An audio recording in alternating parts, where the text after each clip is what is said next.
Hello बच्चों।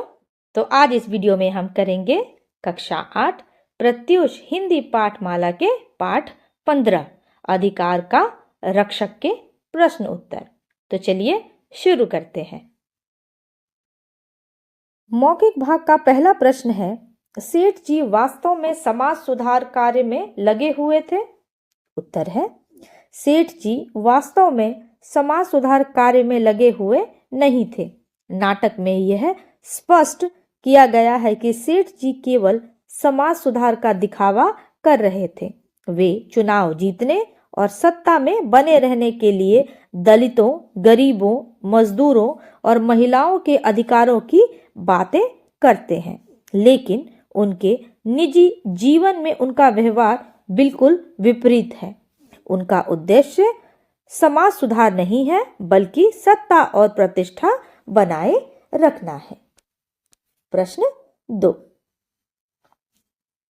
सेठ जी अपने सुधार कार्यों के विषय में क्या कहते हैं? उत्तर है, सेठ जी अपने सुधार कार्यों के विषय में ऊंचे ऊंचे दावे करते हैं। वे कहते हैं कि उन्होंने दलितों और गरीबों के उत्थान के लिए अपना जीवन समर्पित कर दिया है। पाठशालाओं में शारीरिक दंड के खिलाफ कदम उठाए हैं और मजदूरों के हितों की रक्षा करने का वादा करते हैं, लेकिन वास्तव में ये सभी बातें सिर्फ उनकी चुनावी प्रचार का हिस्सा हैं। उनका असली मकसद केवल वोट हासिल करना और अपनी प्रतिष्ठा बढ़ाना है। प्रश्न 3, सेठ जी अपने व्यवहार के विपरीत बातें क्यों कर रहे थे? उत्तर है, सेठ जी अपने व्यवहार के विपरीत बातें इसलिए कर रहे थे क्योंकि उनका उद्देश्य सिर्फ चुनाव जीतना और सत्ता में बने रहना था।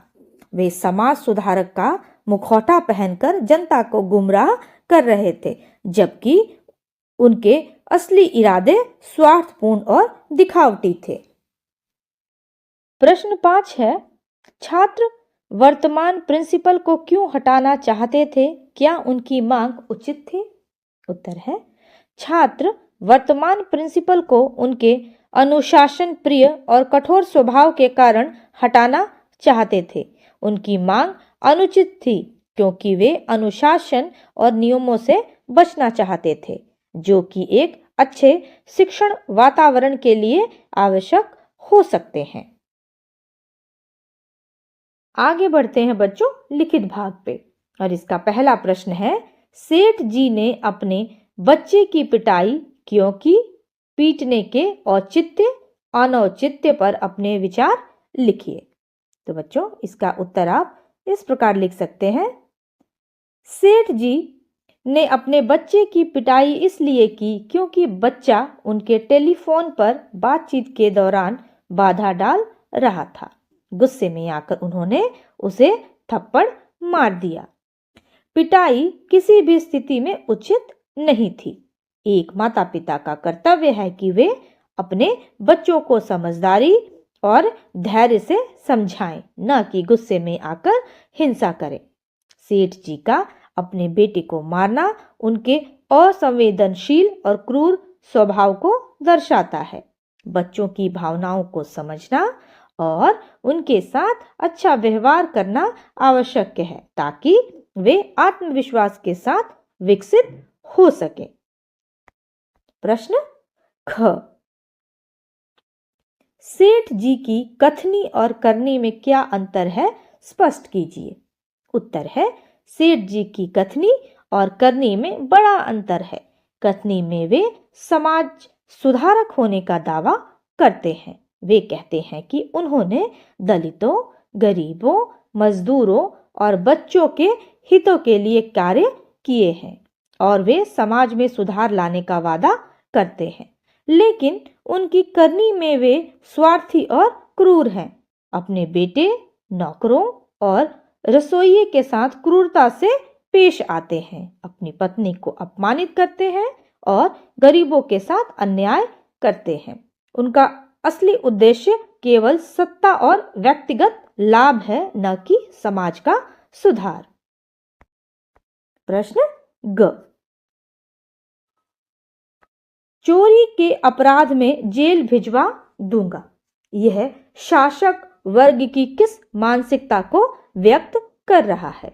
उत्तर है बच्चों, चोरी के अपराध में जेल भिजवा दूंगा यह शासक वर्ग की घमंडी और दमनकारी मानसिकता को दिखाता है। यह बताता है कि शासक वर्ग अपनी शक्ति का गलत इस्तेमाल कर गरीबों और कमजोरों को डराने की कोशिश करता है। वे अपनी गलतियों को छिपाने के लिए दूसरों पर झूठे आरोप लगाने से भी नहीं हिचकिचाते। यह उनके स्वार्थ और अन्यायपूर्ण रवैये को स्पष्ट करता है। प्रश्न घ, सेठ जी ने छात्रों का बयान छपवाने का आश्वासन देकर संपादक को छापने से इनकार क्यों किया होगा? अपना विचार लिखिए। सेठ जी ने छात्रों का बयान छपवाने का आश्वासन देकर संपादक को उसे छापने से इसलिए इनकार किया क्योंकि वर्तमान प्रिंसिपल उनके कृपालु और कमेटी के सदस्य उनके मित्र थे। बयान छपने से प्रिंसिपल की छवि खराब होती और यह उनके राजनीतिक हितों को नुकसान पहुंचा सकता था। सेठ जी ने केवल छात्रों को खुश करने के लिए झूठा आश्वासन दिया, लेकिन उनका असली उद्देश्य अपने संबंधों और सत्ता को सुरक्षित रखना था। प्रश्न अंक, अधिकार के रक्षक के मुखौटे में भक्षक हो तो समाज का क्या हाल होगा? अपने विचार व्यक्त कीजिए।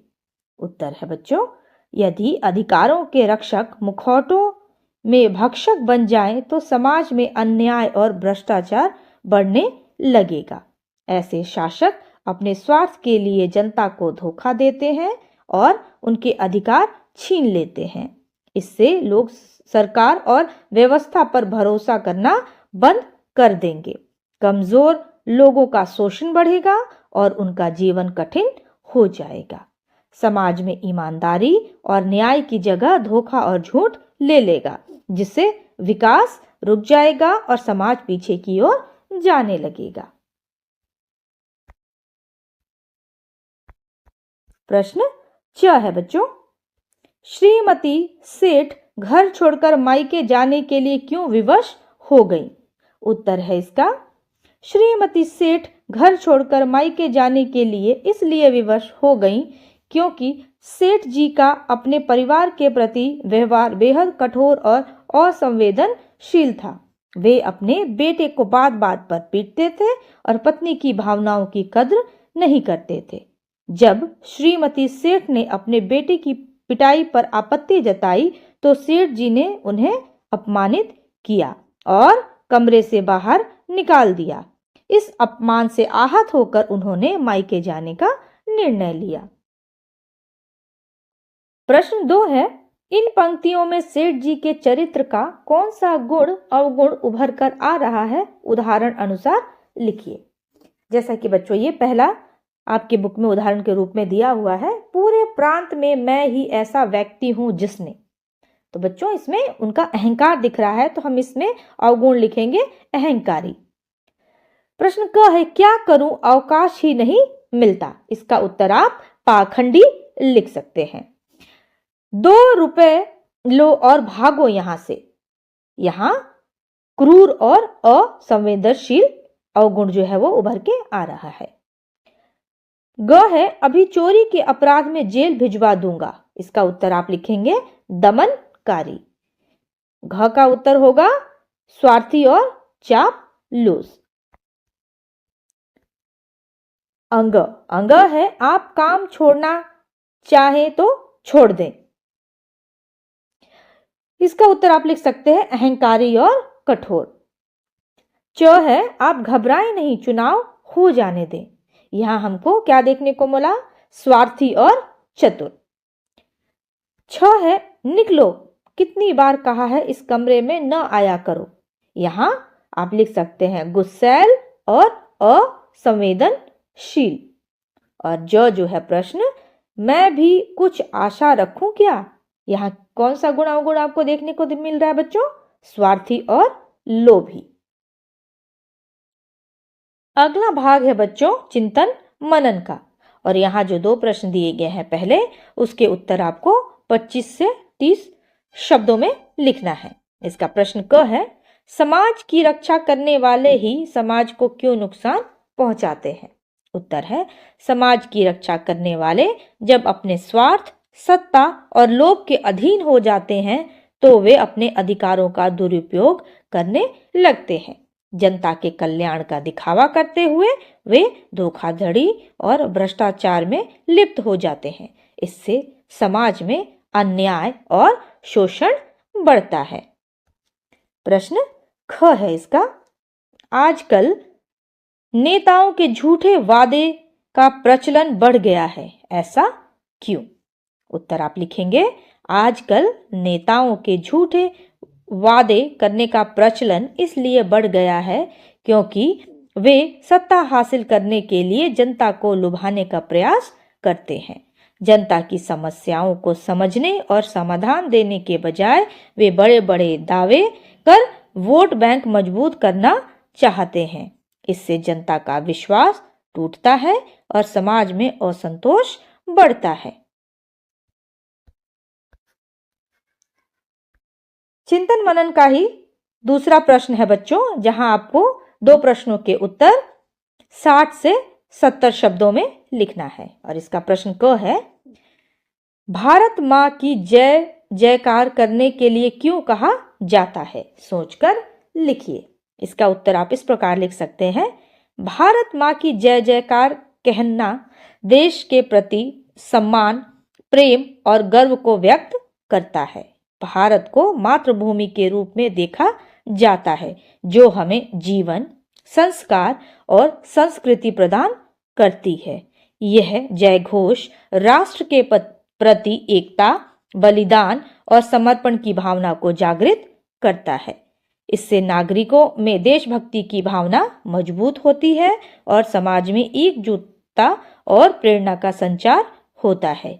यह हमारे देश की गौरवशाली परंपरा का प्रतीक है। प्रश्न ख,